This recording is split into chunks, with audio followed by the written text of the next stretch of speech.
Thanks everybody for coming out, and thank you for the introduction, Betty. You know, I looked at the monument of Eleanor Roosevelt when I came here, and it looked like she was thinking. And I think if she was here today, she'd be asking the question I am. With Democrats like Andrew Cuomo, who needs Republicans? Hey!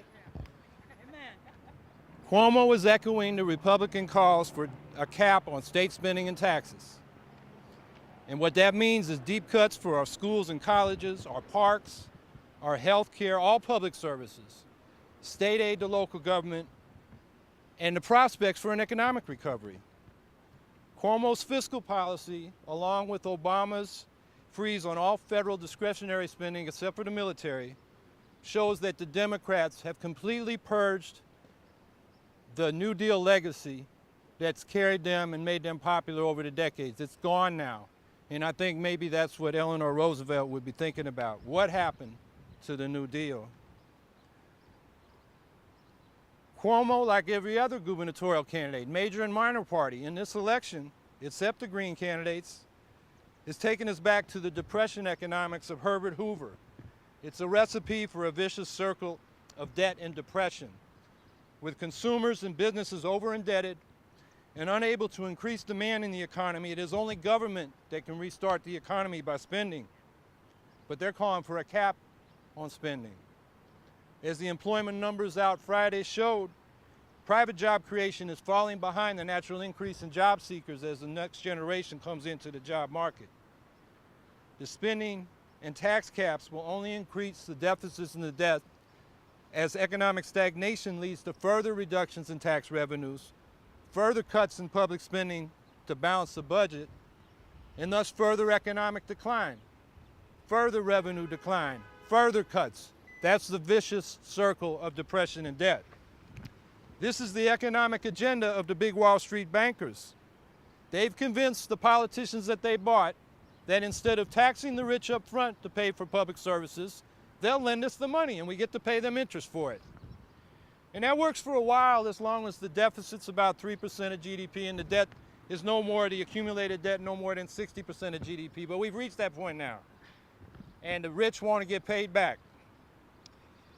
The bondholders are demanding that working people pay off their debts by taking cuts in public services, and for the public workers, cuts in their pay, their benefits, and for some of them, their very jobs.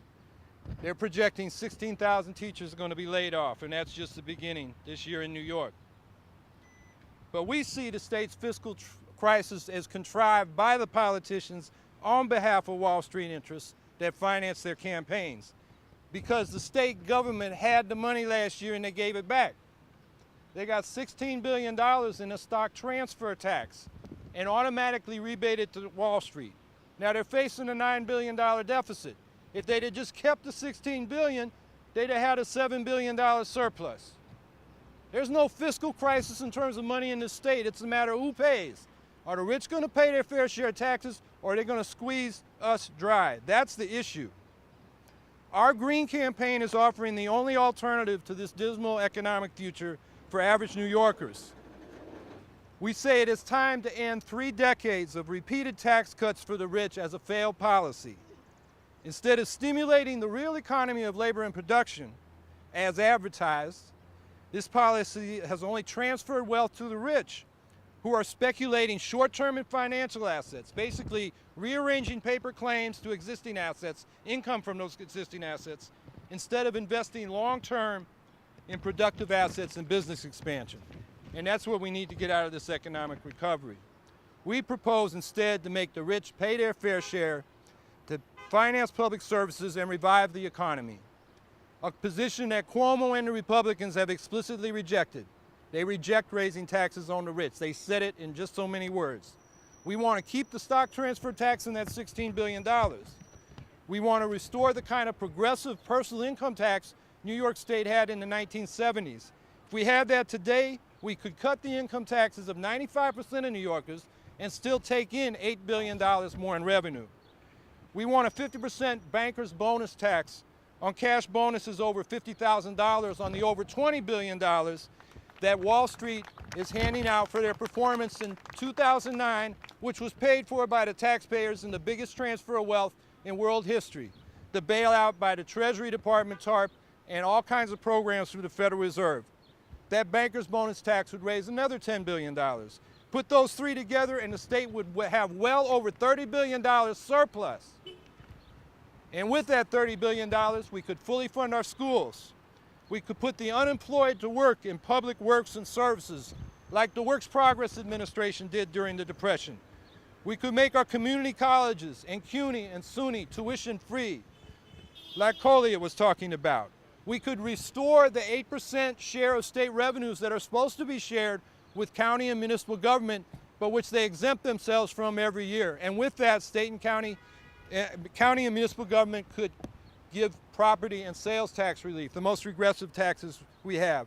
And we could invest in a sustainable green economy, which is what we need for economic recovery in a sustainable environment. That's what we call the Green New Deal.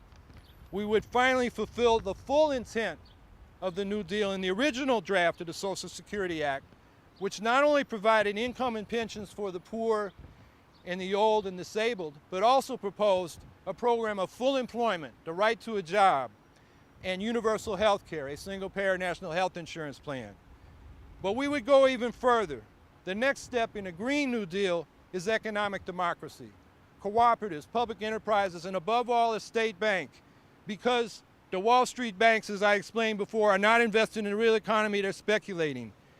And if we're going to have a sustainable green economy based on renewable energy and mass transit and clean manufacturing and organic agriculture, we're going to have to take control of a sector of finances and invest it there.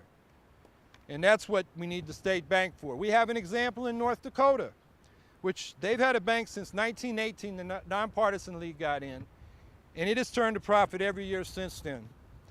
And it's financed the state's farms, businesses, their college student loans.